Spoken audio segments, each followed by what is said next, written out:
All right, hey, before we get started, make sure you guys go ahead and click the Splice link in the description if you're looking for the sounds you need, if you're looking for the drum patterns you need, if you want to make your own beats and you're not that good, go ahead and click that link in the description and go ahead and get you a Splice account.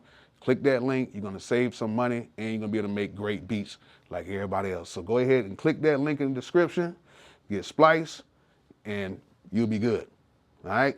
Click that link. What it is, what it do, we are back with another producer spotlight, and we have somebody here that I have known. I say up with just about everybody, but I've known him for a very long time. Actually, I lived in the city where he's from, Tuscaloosa, Alabama. Roll Tide. You know, we came up short this year, but it's all good.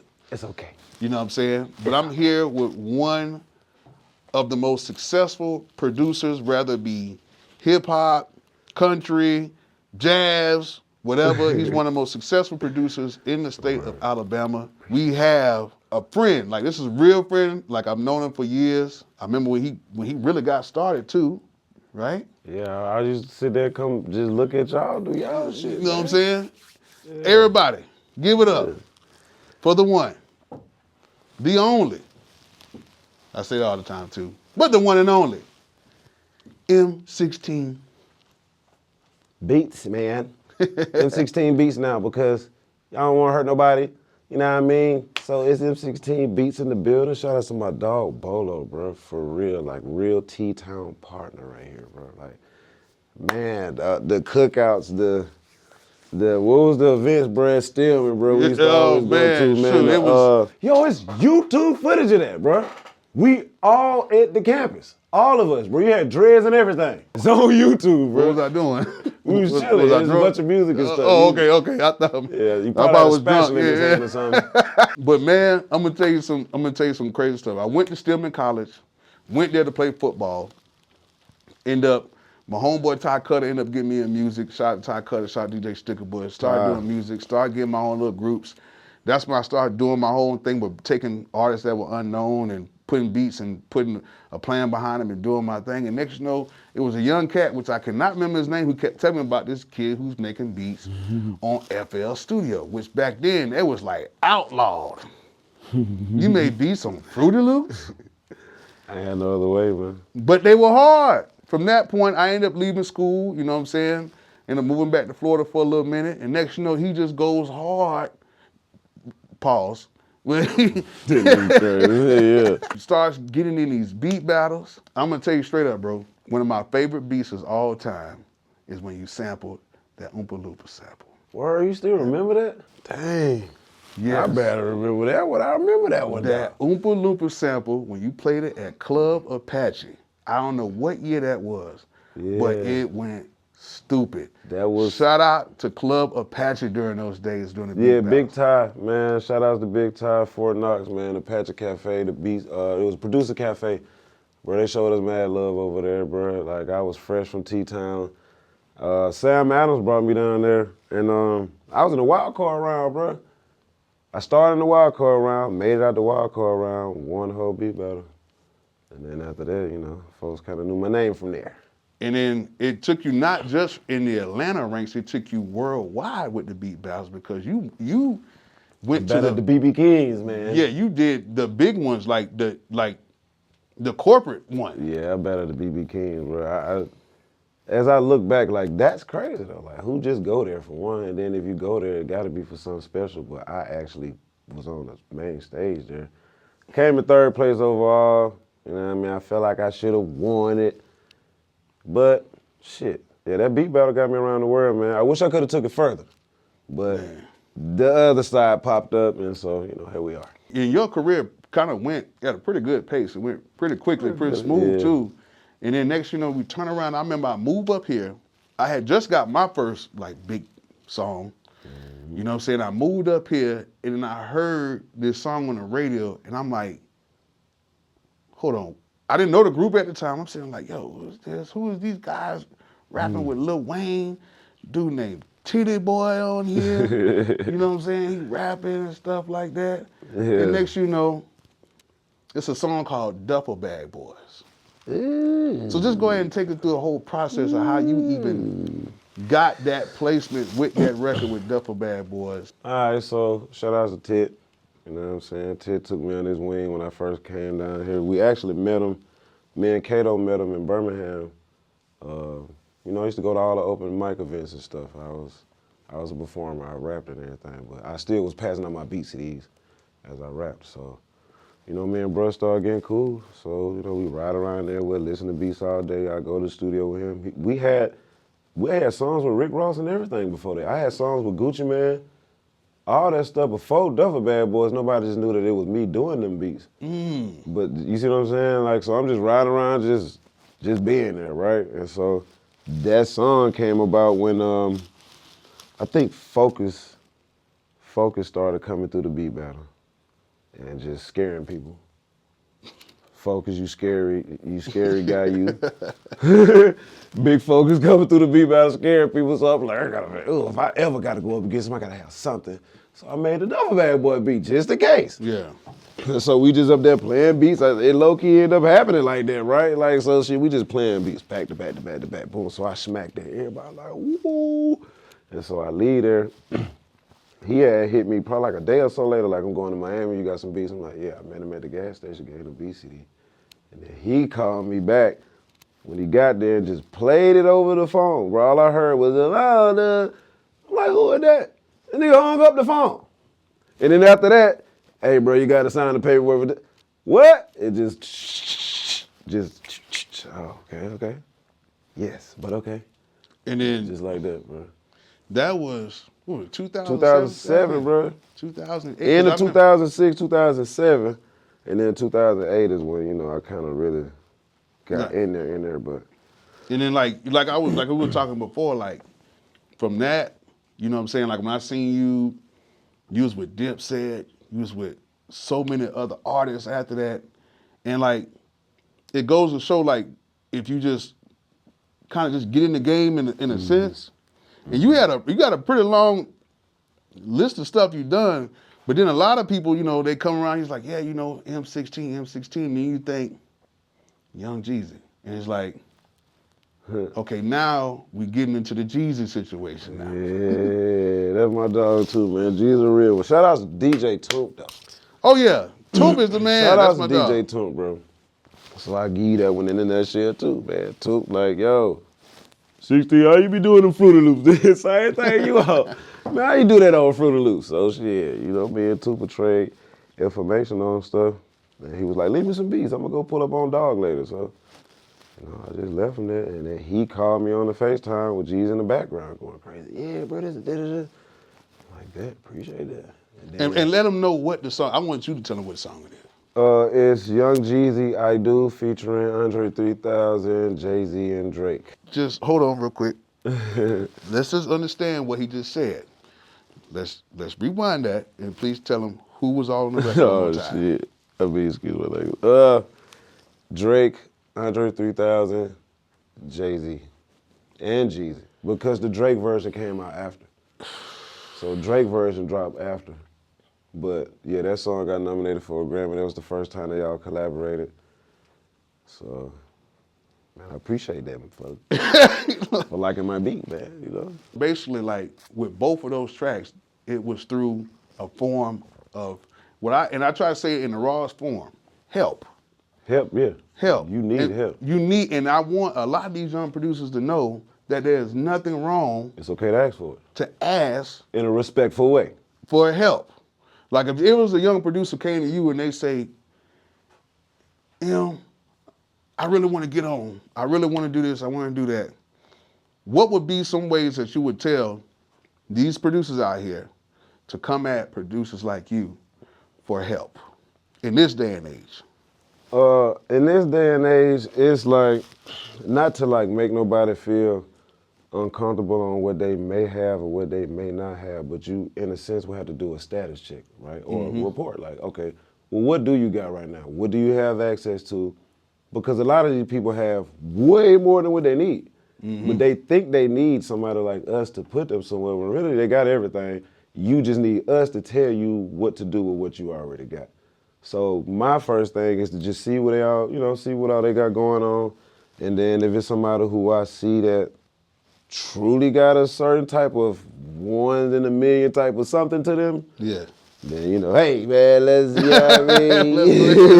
Let's go and rock out. But everybody else has the ability to get there too, though. This, I had to work for mine. I wasn't good when I came out, shit. So you got to either work and get there with what you got, or if you seeking information from people like us, respectfully, you should be like, yo, if it takes this for consulting, I'm willing to do this because I'm that serious. Some producers won't relay that to us.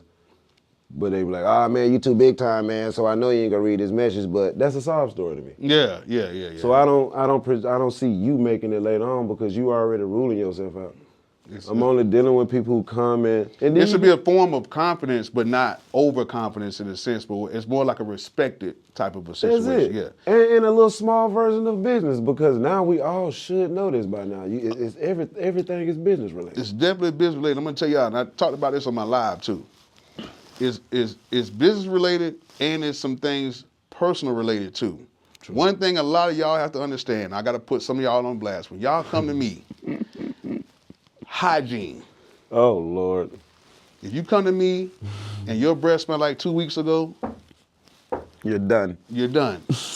If you come to me and, some people might not have the best dress or whatever like that, but at least bathe yourself. Present yourself in a way to where if I take you in a room with somebody, they're not gonna be laughing at me when you leave. Cause it's me. It's coming off of my face. It's coming off of my face. So be presentable, and then when you go into these rooms, don't come in there talking, cell phone on, this, that, whatever. You should literally be a fly on the wall. By the time they walk out, they be like, oh man, I didn't know you were sitting there. What's your name, brother? How you doing? It should be something like that because man, I know you probably dealt with a few people run up to you, especially back in the day with the CD. I'm gonna give you my CD and my flash card era. Yeah. Load it up, right? Yeah. But ain't nothing like the element of surprise. Imagine being in that room, you get to talk your shit, and then boom, it's everything you said though. And everybody in the room gonna be like, woo, versus, yeah, man, but I can't this and this, and then, my Wi-Fi, and then this, all this shit, bro. You would literally rule yourself out of a situation, bro. I think it's a different hustle. Like I was saying yesterday, back in the day, we used to have beat CDs.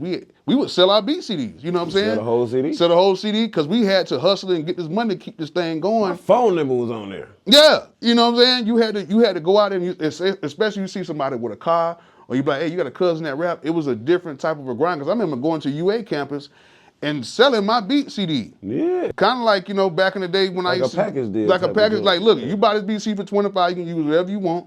You know what I'm saying? But if you get like a big placement, come holler at me. Come holler, we'll do the big. But everybody else gonna have the same CD now, so don't. But see, that's square business.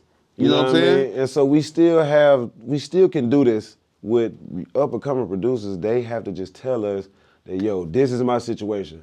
And then we'll know how to respond. When you did both of those records, that was kind of like the crossover point with the streaming and everything else. Right? Oh, fuck. So, in your opinion, what do you think is better, the streaming or the more physical copies type of a situation? All right, my honest opinion on that is I feel like they're both needed, right? Because it gives special artists something they could physically sell and keep, and they don't have to go digital. But then if you booming digitally, then why stop it?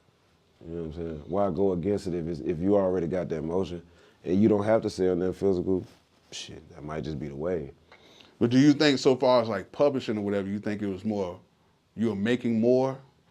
Or do you think that over time? It's about the same. People try to, I guess, once again, we adding up physical value to things, but things are not made that way no more. So it just kind of, you see what I'm saying?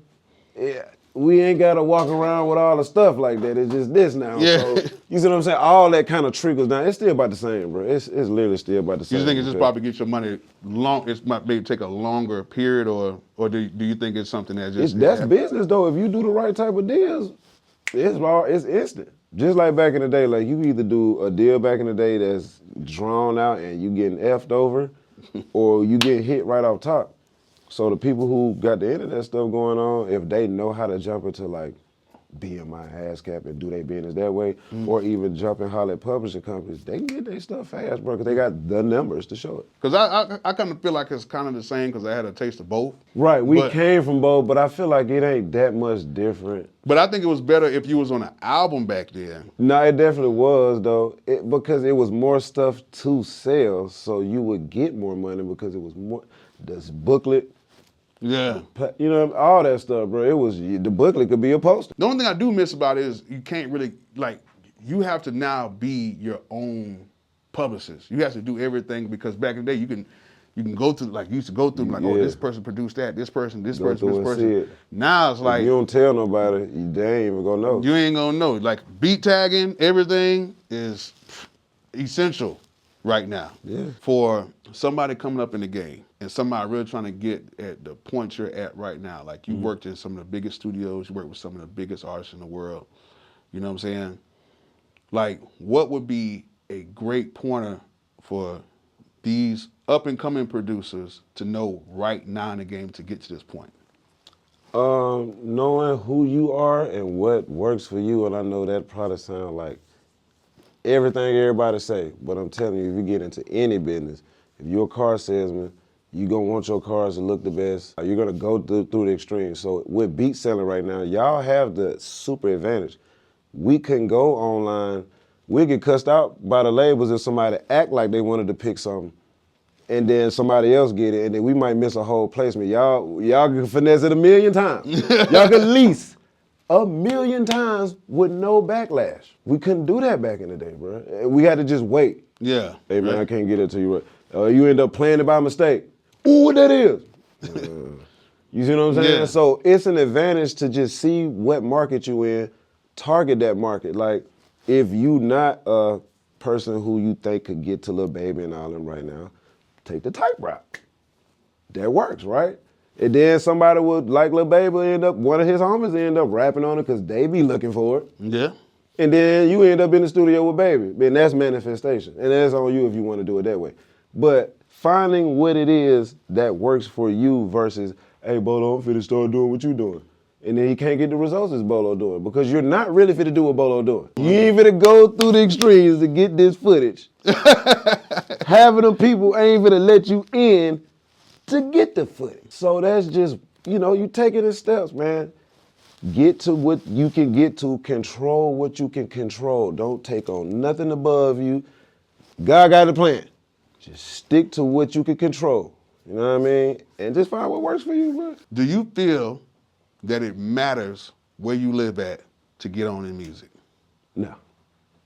And why is that? Because you from everywhere with the internet right now. Thank you. You from everywhere, bro. And even pre-internet. Now, we will get up and go. If it ain't, once again, finding out what's working for you. If my town is not giving me that feedback I need, that energy I need, that motivation I need, because at the end of the day, we're doing it for our people. Yeah. You know what I'm saying? But if that ain't there at the moment, it's okay to just move somewhere else and resonate with that type of energy. Like, don't just sit there. You still have to get out. Even if you're on the internet, I still believe you still have to get out. Now, if you don't have the money yet, try to get you some money up on the internet. But then when you do get it, get out. Get out of there and go shake hands and kiss babies, man. It's necessary because, like I said, he's seen me around a lot of people before and after the industry situation, but I kept my mouth quiet and shook hands with the right people. I spoke when it was time for me to speak. I ain't gonna over talk nobody. I'm gonna be very respectful, you know what I mean? And when it's time for me to display my talents, I'm gonna do that. And I'm not gonna display them until they ready. I wouldn't play beats with people if that ain't, you know what I mean? Bro, it took years for me to play beats with people. That's how it was for me. The only way I would play is if I made the beat on the spot. Right. If you was in there while I'm cooking, then you could understand my flaws on the spot. But other than that, I'm a perfectionist. So I waited till I felt like I was ready enough. Man. But y'all, this is the legendary M16, Alabama representative. You know, we was a little down early this year, but you know, we're gonna bounce back. You know what I'm saying? It's Gucci, man. Saban got us. In Saban we trust. I appreciate it, my guy. I appreciate you letting me come over in your spot. And you got another spot that you're working on right now, too. Yeah, also, man, Fire Squad Studios on the way. That spot is for up-and-coming producers and writers who want to get themselves started. You know what I mean? I got some pre-stuff over there right now. I'm working on the high end, but ain't no excuses. You come, because it's working. It's working. If you want to come through the Fire Squad studio, hit Bolo first. Hit my email first. Nah, y'all can hit me, man. M16 Beats everything. That's Twitter, Facebook, Instagram. Shouts out to my dog Bolo, man. He 100. He putting these people on, bro. Tune in and get on here if you can. You just got to work hard enough. You gotta work hard enough. And we're gonna spotlight some young producers too, man. Some up and coming. Ooh, I love to put some people on the spot. Come Let's on. do a roulette. That might could have just like to be there. Spin them and you don't even know you finna get it. But yeah, shout out to everybody in Tuscaloosa, Alabama, T-Town. T-Town. My second home, man. M16, he's about to get into a beat right now. He's gonna, we might make this a little bit longer this time, you know what I'm saying? So he's gonna show us a few things, how he works, you know what I'm saying, how he makes his beats. Extended edition. Extended edition, and we're gonna get this thing popping. So we'll see you. Yeah. What's up? My dog. I love doing this shit, man.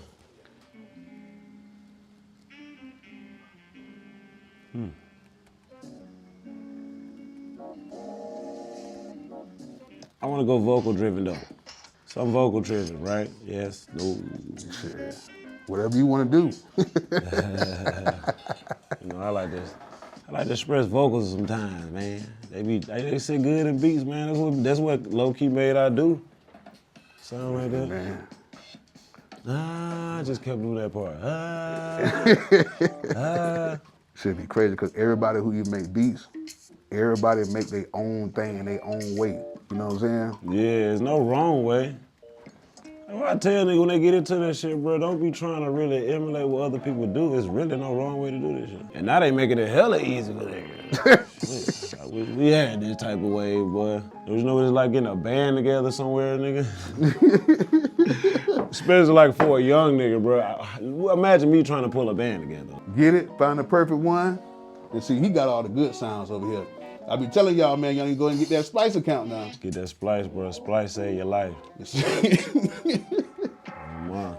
The first guy I knew that made good beats on FL, we ain't gonna say how long ago, but he was the first one with acceptable beats on FL. I've been since Fruity Loop 2. Let's just say that, since Fruity Loop 2. Dang! But I used the DR77, 770, The DR5, ASR 10, nigga, every MPC. You had the Roland, you had the MV? I had the Roland MV. I won that at a beat battle for free. But Fruity Loops, for some strange reason, bro, just if you need to get your ideas out of some shit, like I guess that's why, to me. Bro, that's what you call. Who? That's basically Don't Kill My Vibe. Oh yeah, the Need some more original sound and more close to like a old record. Cause I could pull back off of that and dive into that more. Okay. I'd rather already have it than trying to add it. I can add it, but then sometimes that can sound generic. Or I gotta go through hella shit to make it sound old. So we're doing Splice Sample Searching 101. Yeah. Don't just pick the trendy stuff. You gotta go deep in here. It's almost like you're digging through crates, really. It's crate digging, bro. You still gotta treat it. You still gotta treat it, and you still gotta chop it. You still gotta do everything the right way, and you gotta know what to get and put the right sounds with it. True, because then you'll just be doing some shit. And we can all just be doing some shit. Yeah. Loop in, drums, done. Yeah, bro. That's cool, but we trying to make some shit last, bro. Take care of people. Yeah.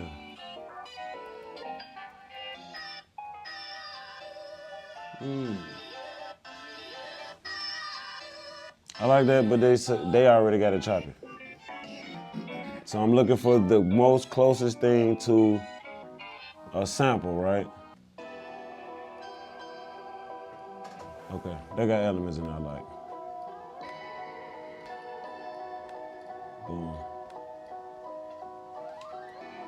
Yeah, that little shit right there. Sometimes you be thinking that you pick one sound. That's why you gotta make sure you got the right one, bro. I'm trying to make sure I got the right one.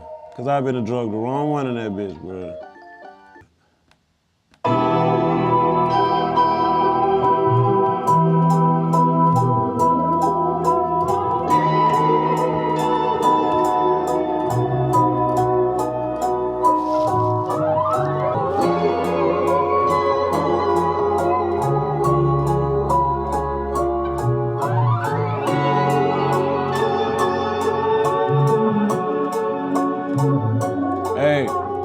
I don't start off with shit loud. I hate that. Nigga, I go down on everything. I go down right here, I go down right here, and I go down right here. Then I cook, bro. You don't like it loud? Shut up, my shit banging. I don't know. I guess it's because it's a Fruit Loop thing to me though, right? This is how I make Fruit Loops sound like what it sound like. Because if you don't give it the head because it's a Fruity Loop sound, but some people know how to make it the way it still has a good swing to it. That's why I still like to make sure my MP and stuff. But for some reason, this has a real good swing in it too. Even though people say it ain't no swing in here. You can make. All right, so I was gonna do something. I'm finna make this bitch a swing then. I'm finna show you how I make it a swing, bro. Bro, why the fuck I don't have my mouse? I'm saying slow as shit. Let me get that bag, my brother. Let me get that bag, my brother. This one.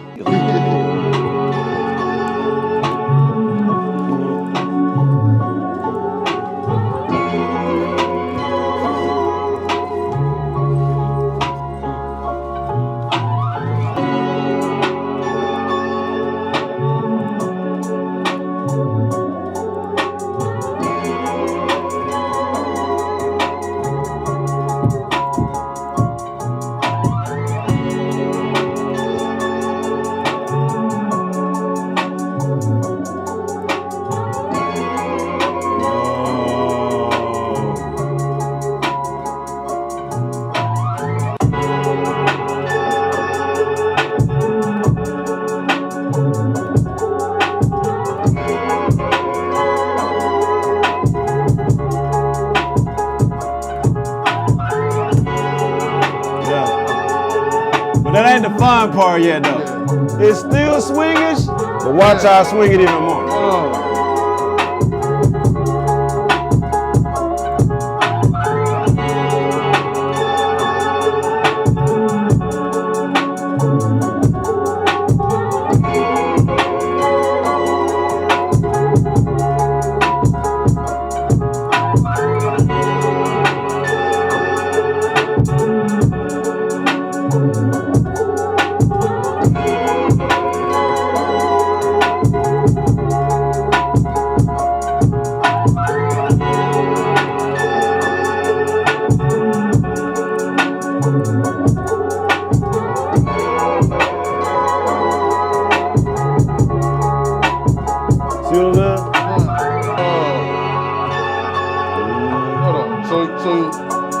So that's how you do your sample. You split up the different frequencies of the sample.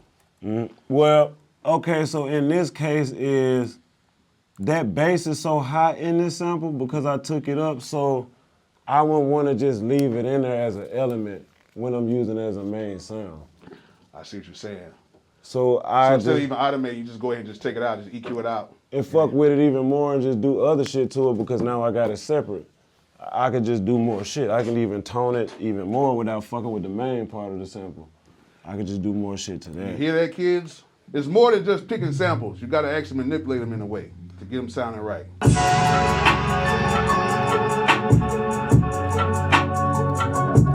I already got my swing.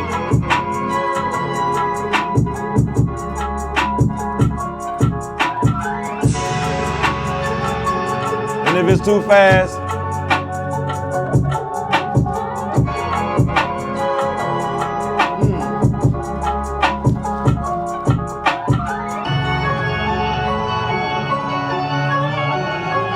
I forgot about that whole little part. I don't forget shit. Like a fucking elephant.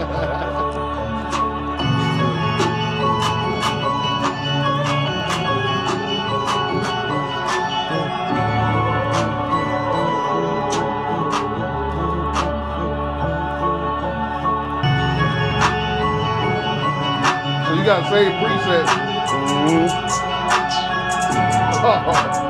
Make it work smarter, not harder.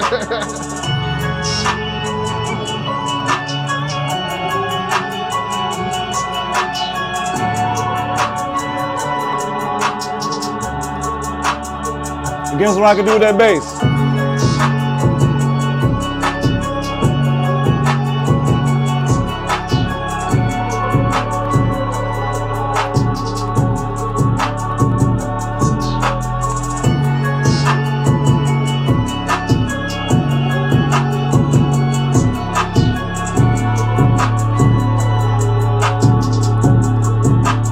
you ever want your 808 to wham a little bit more? Yeah. In Fruity Loops. Oh, that's right. You got going to the In Fruity Loops. I know. Hold on. Stop it real quick. So okay. So you say how to make your 808 wham harder in Fruity Loops, right? I think I know how to do this, right? Okay. Ed, come around this side. Let me see. I know. Let me see. I'm taking a quiz right now, y'all. All right, let's see. Let's see if he passed the test. Okay, so what you can do is you can go into it's either this one or it's that. Okay. And then you have the hold on, don't say nothing. You can boost it, right? And then it's a way you can limit it while you boost it. Right? Okay. Clip, you hit clip first. Three fucking gold. Clip and then boost, and right? then boost that mother. Whoa! I don't want to play though. I don't want to play on that bitch. That nigga just went crazy. Nah, that shit might smack though. But you passed the motherfucking test, hey, dog. Hey. Boy, passed the motherfucking 808 boom Fruity Loops test. Hey, look, I know a little something about it. You know, I was on it for a little bit. He act like he don't know nothing about Fruity Loops though. I still got my, lifetime free updates.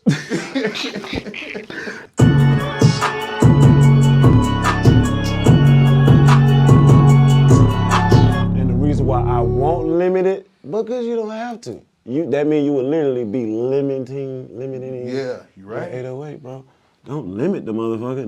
Let the people at the end do that. Do that. Yeah. Well. You as a producer, just make this shit bounce and feel good enough. You know what I mean? Yeah, clean it up, but shit, don't fucking put all them crazy limiters and trying to master the beat because then the artist can't rap on that bitch. The engineer gonna be mad. He putting extra plugins on that motherfucker trying to do shit to it. But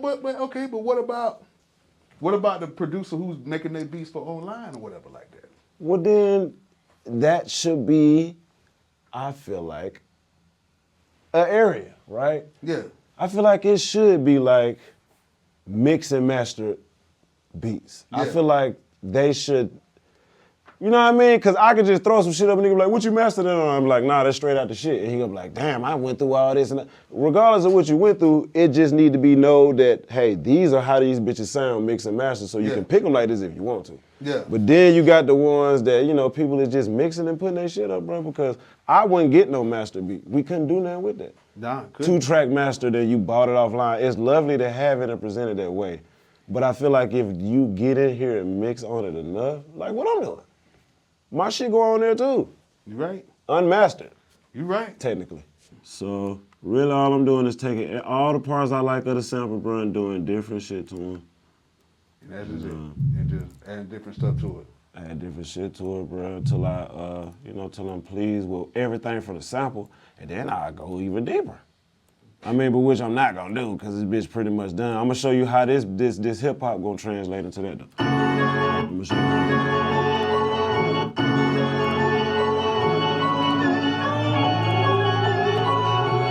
Oh, not the drip.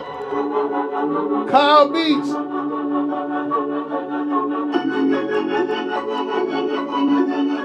We got the drip. Yeah, I like this. Drip sauce. I love this drip, man. We have a drip sauce sighting. Woo.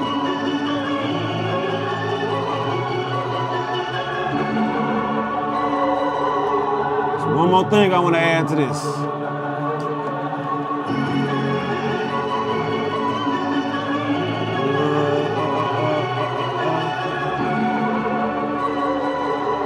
Where's my fucking shaper box?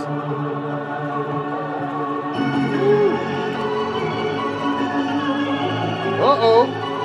Do we have a shaper box sighting?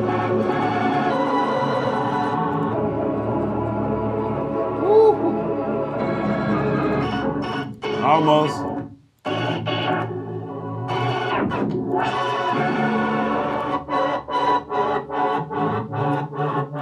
Like that. That's a different little.